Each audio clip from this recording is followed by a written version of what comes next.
and Julia Sondu, showing you where development is happening. Please come and join us. Gaza's tunnels loom large for Israel's ground forces. Hamas is believed to hide weapons, fighters, and even command centers in miles of subterranean pathways and chambers.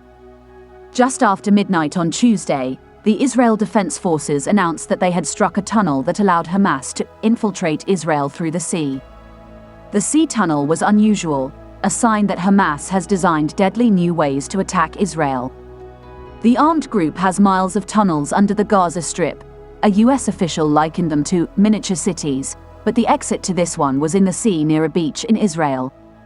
Among the possible reasons Israel delayed sending troops into Gaza after the Hamas attack on October 7th, one stands out. Military experts say: the tunnels.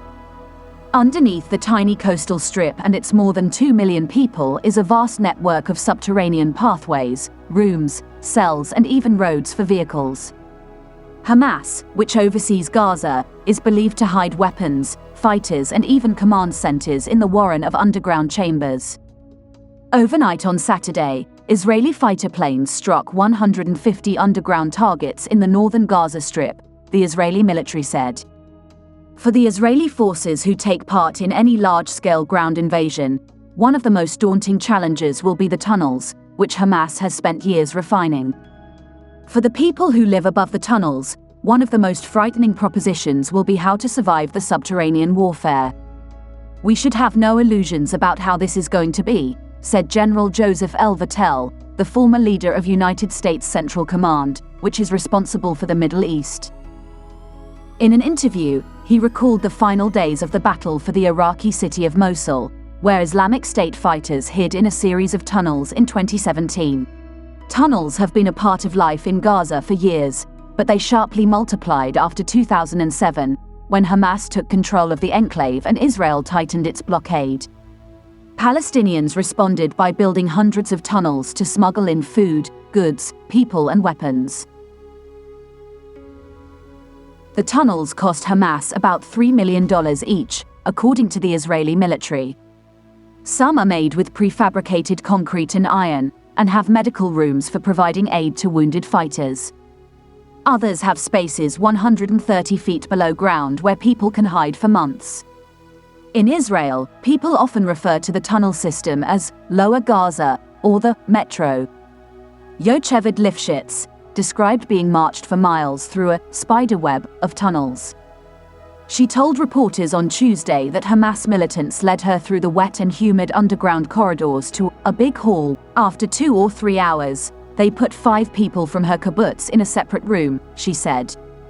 At a news conference on Friday, Rear Admiral Daniel Hagari, an Israeli military spokesman, accused Hamas of building tunnels and other facilities underneath Al-Shifa Hospital in Gaza, the territory's largest medical center.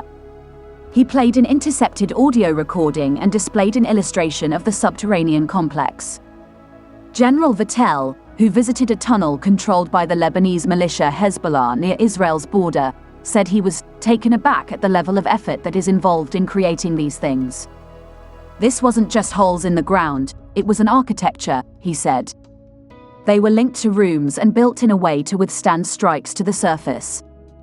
As Hamas expanded the underground system, it concealed the entrances to the tunnels in houses and other small structures on Egypt's side of the border, said Joel Roskin, a geology professor at Bar Ilan University in Israel who studied tunnels during his time in the Israeli military. Those tunnels allowed goods to be smuggled in from Egypt. The tunnel system stretches all the way to the Israeli border in the north. A decade ago, Egypt undertook an effort to destroy the tunnels along its border, dumping sewage into some and leveling houses that concealed entrances, Mr. Roskin said. Israel has limited visibility into tunnel activity on the Egyptian side of the border, he added. Many of the networks end in northern Sinai, but the Egyptian government has rarely allowed Israeli researchers or government officials to visit the area, so it is not clear how many cross-border tunnels remain. Daphne Richmond-Barak, a tunnel warfare expert at Reichman University in Israel, said she doubted anyone knows how many miles of tunnels Hamas has. Some analysts have put the number in the hundreds. The group's leader in Gaza, Yahya Sinwar, said in 2021 that there were 310 miles of tunnels in Gaza. In 2018, the Israel Defense Forces destroyed a tunnel that was more than a mile long. Some of the tunnels have been built with mechanical digging equipment, but the tunnels that Hamas is believed to use as a launch pad for attacks on Israel are dug by hand or with shovels, officials say, to avoid detection. The sandy terrain makes it easier to carve out the tunnels. Typically, the tunnels that Hamas fighters move through are around 6.5 feet tall and 3 feet wide, experts said. The narrow width can be a nightmare for soldiers who have to move single file through them. For defensive purposes, it is an operational challenge for the IDF, Ms. Richmond Barak said. Soldiers and officers who have worked on clearing tunnels in Gaza in the past say that militaries usually refrain from sending people into them. Hamas has prepared its tunnels, Ms. Richmond Barak said. They're probably booby-trapped.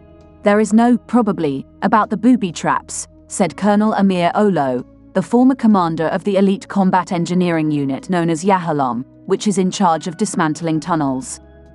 Colonel Olo was part of an Israeli effort in 2014, called Protective Edge, with a stated aim of destroying Gaza's tunnel system during a 2-week ground invasion.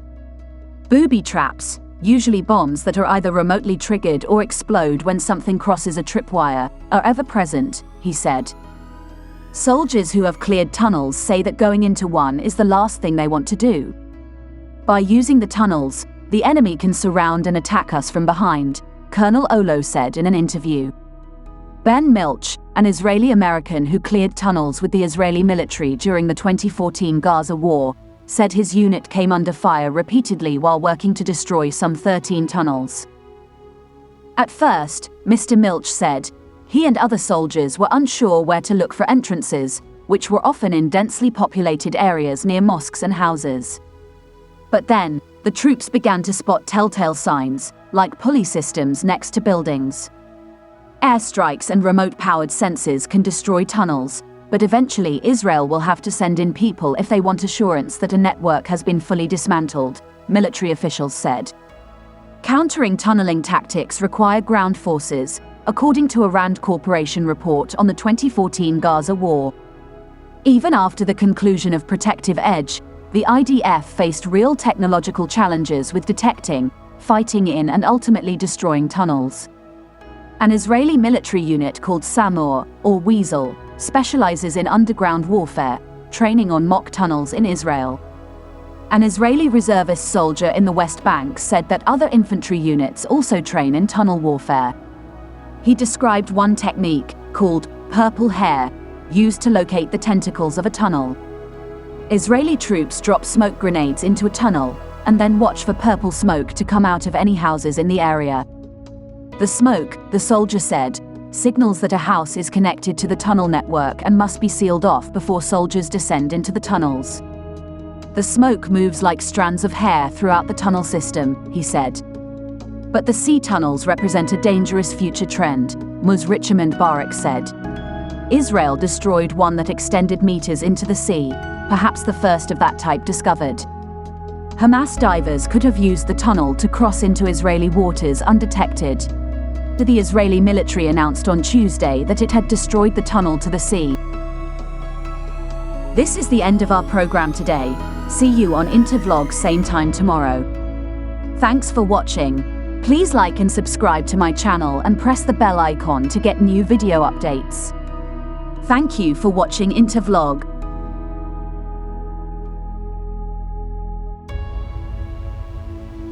Thank you.